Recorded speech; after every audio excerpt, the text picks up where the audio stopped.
Kung walang anomalya na ginagawa ang isang tao, dapat hindi naghuhuramentado, dapat hindi naghahamon ng patayan, dapat hindi nagbabanta, dapat hinaharap kung ano ang dapat harapin.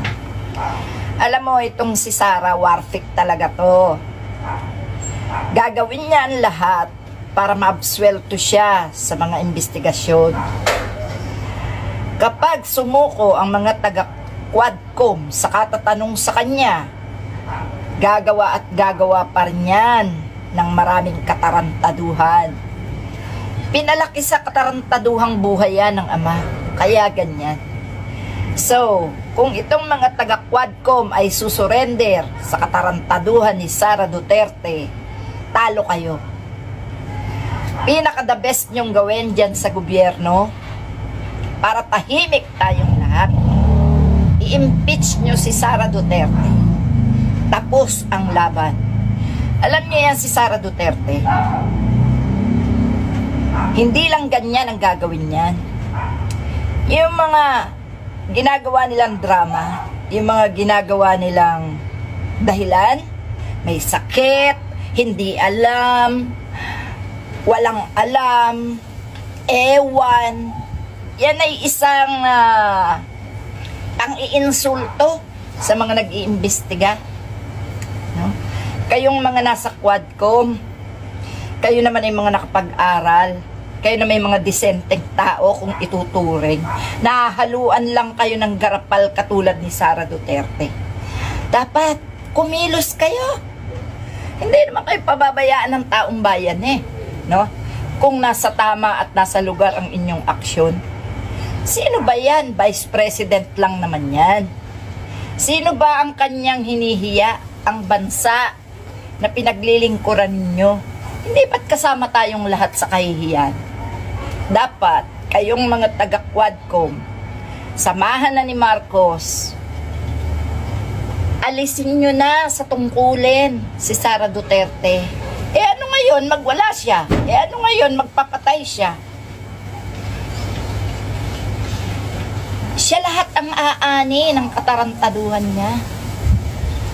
Ayan pinapakita kayang-kaya kayo. Aba, hindi tama. Naipakita nyo rin na kayo ay kaya-kayanan.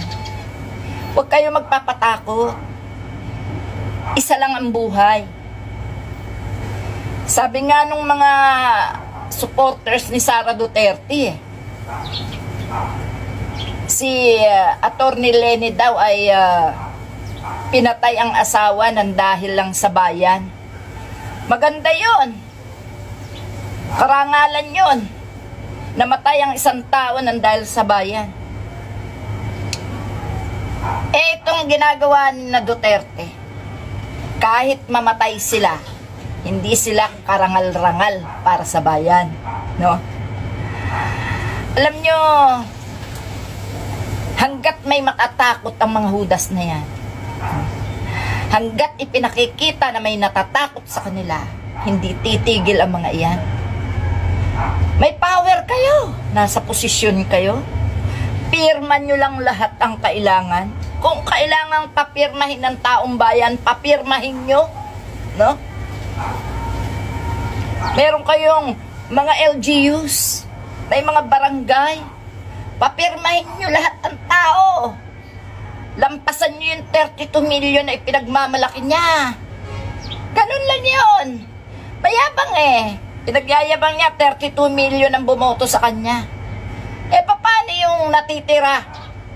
Mahigit na 30 million yan na nakakasaksi sa lahat ng katarantaduhan nila. Mamimihasa yan.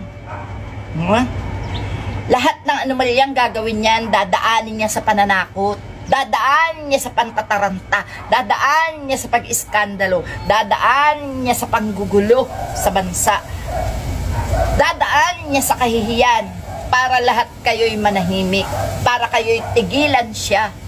Bakit niyo siya titigilan? Hindi man mahabol ang pera sa kanya, ang habulin ninyo ang katahimikan ng bayan. Ano ba yung pera? Kikitahin pa yan. Karma naman ang aabutin niya sa ginawa niya sa bayan.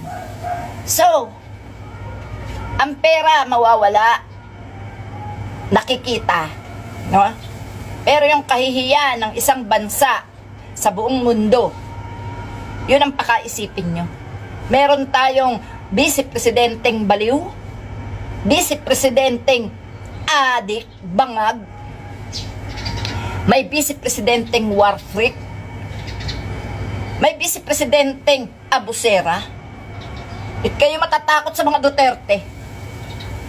Iisa lang din ang hininga ng mga iyan. Kaya kayo mga nakaposisyon, gawin nyo ang nararapat. Bigyan nyo na ng aksyon, bigyan nyo ng lesson para hindi na muling pamarisan ng kahit sinong umuupo sa gobyerno ang ginagawa ng mga Duterte. Kapag nagpakita kayo ng takot, sorry na lang kayo. Palagi kayong tatakutin. Si Marcos, hindi ka dapat Mr. President manahimik. Mag-order ka ng dapat. Marami ka advisor na nakakaintindi ng tama. Kung hindi kaya ng utak mo na magdesisyon, humingi ka ng advice sa mga makadiyos, makatao, makabayan. Hingi ka ng advice. Kasi malala na si Sara Duterte. Buhay niyo binabantaan na, papayag ka, mananahimik ka lang. Aba, kahit hindi niya kayang gawin ang sinasabi niya o kaya man niyang gawin ang sinasabi niya, maging listo ka, maging alerto ka dahil ang mithi ng mga Duterte hawakan ang Pilipinas.